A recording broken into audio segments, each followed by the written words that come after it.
All right. Hi, everybody. Welcome to my part of the video, episode 2 of the collab between Sam from Antodite Audio and myself. So unfortunately, when I was recording it the first time, I was already recording it. I forgot to change the quality on my OBS recording. So unfortunately, I cannot record the same way Sam did here, just because I don't have the, I would say, the element of surprise anymore. Because what he does is he makes music on the fly and records it. And I wanted to do the same, but yeah, again, then I realized, oi, my OBS isn't recording the way I want it to be. So the recording turned out to be a 360p pile of doo-doo. So I'll just voice over what I did here as normal, but today I'm on the webcam trying out something new. And yeah, let's hop over to the actual song. All right, welcome to the song. I probably should be in the lower corner now. By the way, that's how Sam does it as well. It's pretty cool. Okay, so what we have here is everything that I made in, I think, an hour or two. I recorded everything and so on and so forth. So what Sam did was he made this beautiful, beautiful lead. I'm just gonna play it.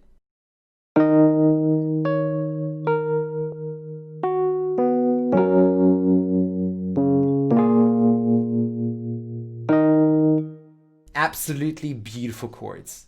I love them. I couldn't have done that myself.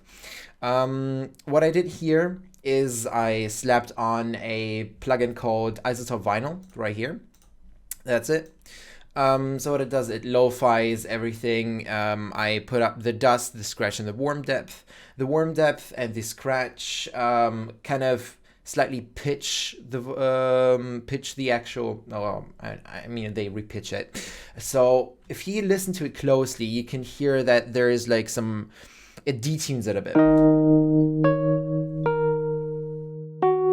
It's very slight, but this adds so much more character to the overall lead, and I just wanted to put that in just for quite a little surprise for him. I also put it on mono and compress it to year 1970, which I don't know what it does, but it sounds better. So this is all I did with the lead. Back when he had the project, or when he sent it to me, he had maybe just one of those. What I did is I duplicated those because I had a few ideas what I wanted to do and already a couple of sections. So the first thing I did, I remember, was trying to get a bass down because I really liked his Reese bass that we have here, the wobble bass, which sounds like this. Wop, wop, wop. Well, it's Bass House, so. But I found it quite too aggressive for the intro. So what I thought is, oh, and as well, he sent this beautiful arpeggiator.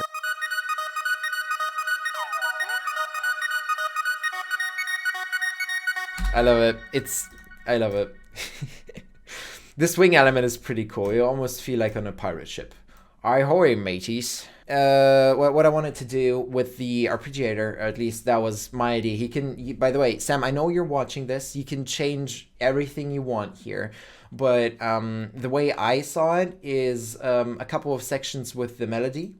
So the normal melody. And then you can...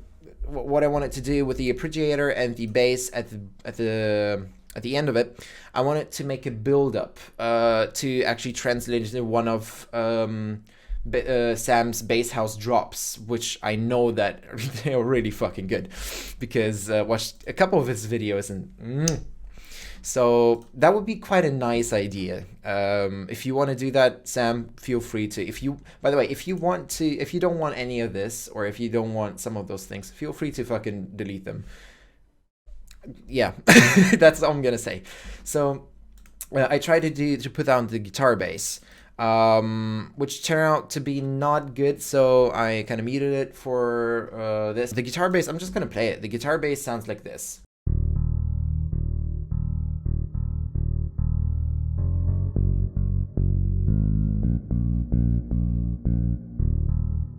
It sounds okay. I played it on my MIDI keyboard, but I had to process it quite a lot to like fit it into a track. I know there's too much reverb on it and stuff like that. So how I got the sound, I basically EQ the area around 100 and 130 hertz, because there it was just ugly. And if you turn off the EQ, then it sounds like this with EQ.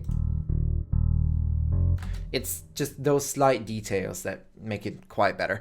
With the reverb, put in an auto filter to, like, you know, kind of delete those slap things, the slap sounds. The plugin that I used was this guy, the Bass P, which I use in almost all my future funk remixes, and it's awesome, but I don't think it quite fits here. So what I did is I just muted it. Use a utility, a couple more auto filters. So I muted it completely. I really liked the overall kick that that Sam gave me. I really like this.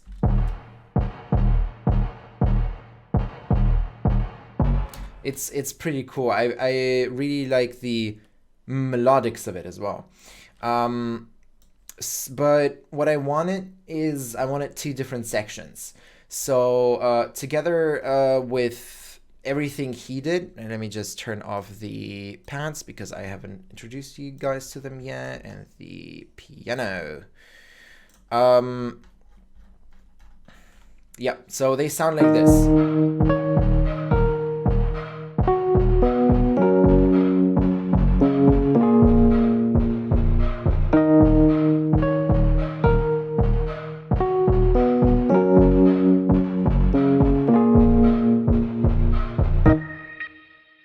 They sound awesome.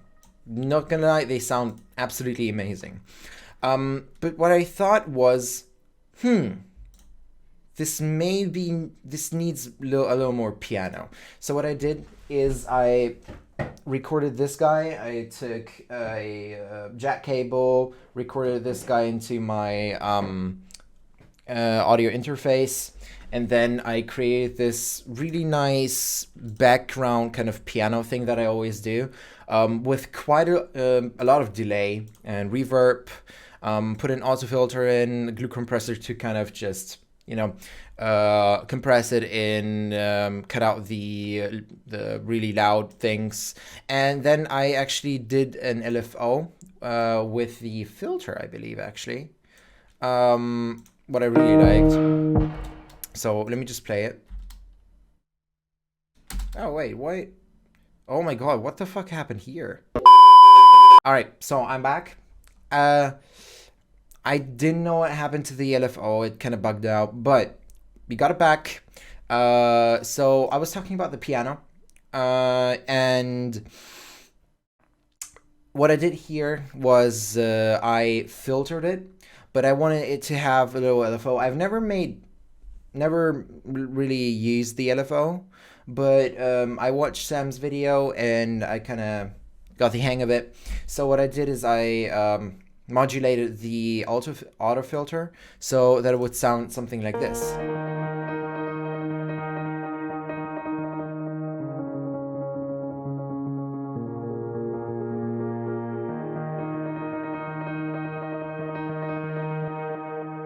Seems natural, seems good. So the way everything sounds with it, you just have this little melodical bass underneath the actual lead. That's, I mean, mostly what I do. I record a piano, either piano or a guitar, with a lot of delay, drenched in a little reverb. So it sounds like this. Also, I remember that I actually resampled the bass from the guitar, that I put it in, but I forgot to actually look at it, so I'm stupid about that. Sorry.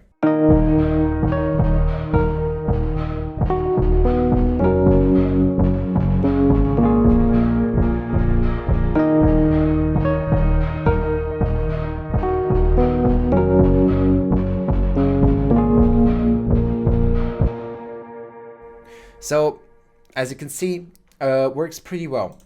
What else did I do? I created some pads because I found the lead melody to be quite, I guess, one-dimensional, you could say it.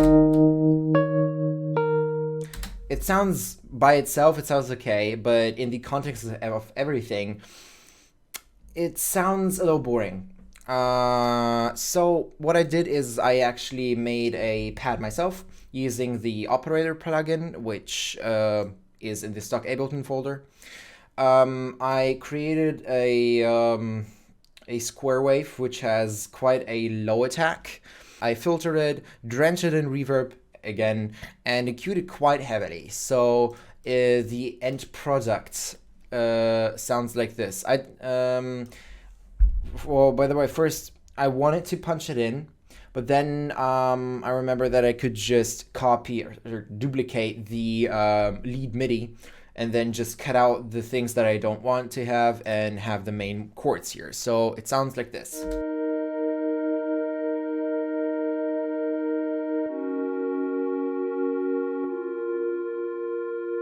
What I like about this is the overtones from the square wave, which I EQ'd a lot, but you can still hear those, and you can see those actually. If you look at the EQ, you see those spikes. Those are the overtones. Love them. So together with the lead, they sound like this.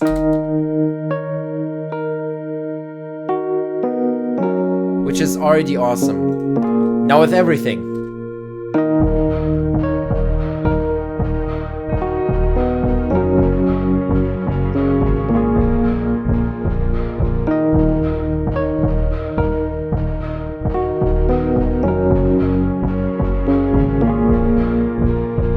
Alright, so this was part one of what I did. I resampled the bass so that Sam won't need to actually get this plugin.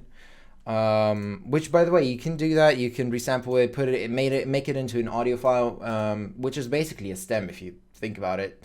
Yeah, so that the other producer doesn't have to get the plugin. But I feel comfortable working with vinyl because, I mean, it's free. The guitar bass thing is free as well, but you don't need it as much as isotope vinyl. Okay, so that was part one. And then I thought, maybe we could put in a little B section. So I kind of rearranged the kicks that Sam gave me. And I thought, maybe I could make them, I could swing them a little bit. So what I did is as I said, I rearranged them into this.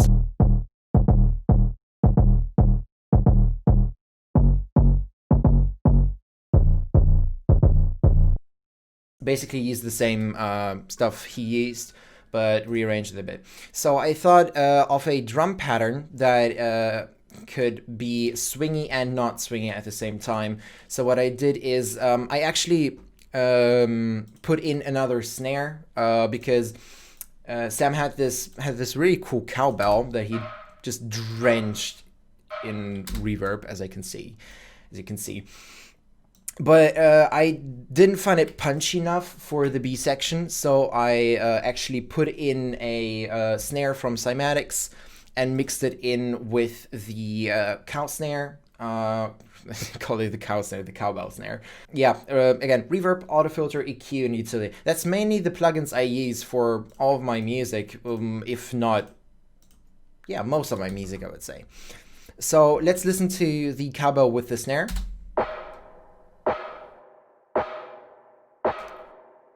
Has a lot more punch to it, and in the end mix it will sound way better. So together with the kicks, it sounds like this.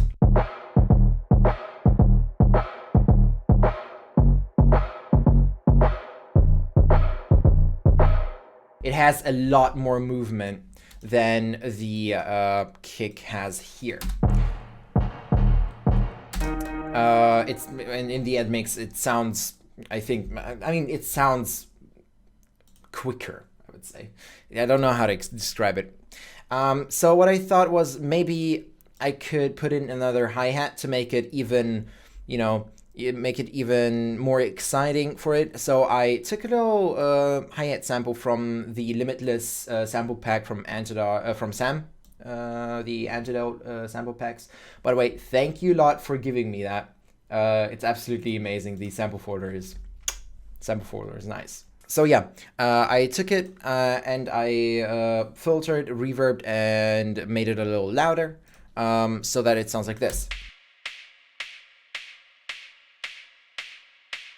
Normal hi-hat, but this thing, the hi-hats have an interval of an eighth, and together with the swingy kick, they sound pretty cool.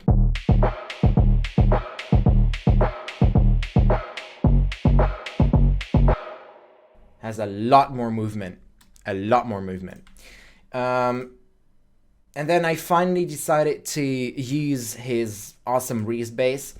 So sorry, I finally decided to use his awesome Reese bass, just because this is a different section than the other ones. So a guitar bass in the first section, a Reese bass in the second one, to translate to the build-up. And it actually worked pretty well. Also, Sam made those really cool vocal chops.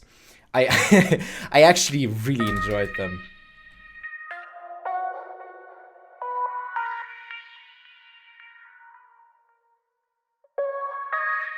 Which is cool, but together with everything else, it sounded awesome. But I found that this hole right here is a little too long, and it kind of just distracts from the vocals. So I took the very first vocal chop, put it in a sampler, and delayed it a lot. No, what I did is I basically copied the plugin chain that Sam made here, and just I copied it over, and with it, it sounds just like this. Just like something to kind of add to the vocal chops. So together, they sound like this.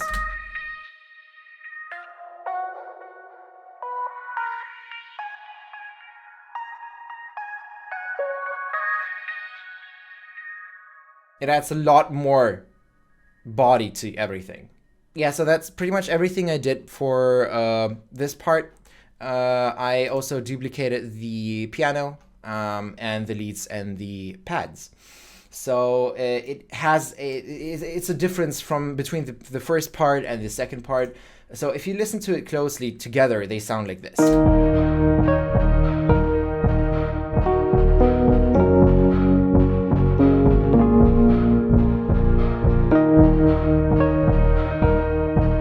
And then it just goes over to this really cool, bassy, just dance part.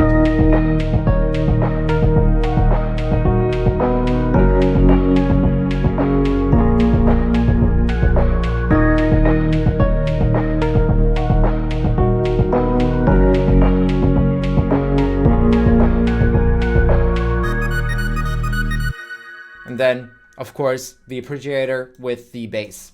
But I'm gonna leave the build up to Sam because he can clearly make it better than I ever could. So that's everything I made in roughly an hour and 18 minutes. The other thing that Sam put in the first episode was a vinyl crackling. But I I didn't like it. I'm sorry, Sam. I didn't really like it because it wasn't as processed as I wanted it to be. So what I actually did is I made another track, and I actually put the vinyl crack on a separate track, and filtered it, EQ'd it, and made it a little louder. So it sounds like this. It doesn't have the roughness that it had before. This is how it sounded before. So together with all of this, it sounds like this.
yeah, so that's pretty much everything I did. I'm gonna save this and send it off to Sam to work on the track. And I hope you enjoyed this. The next time I will do something like this, it is going to be in the same style as Sam. But as I said, I recorded the last bit and it just looked like total dog shit. So I had to actually just, you know, re-record it. So yeah, take care, stay safe. I'll see you in the next video. Bye.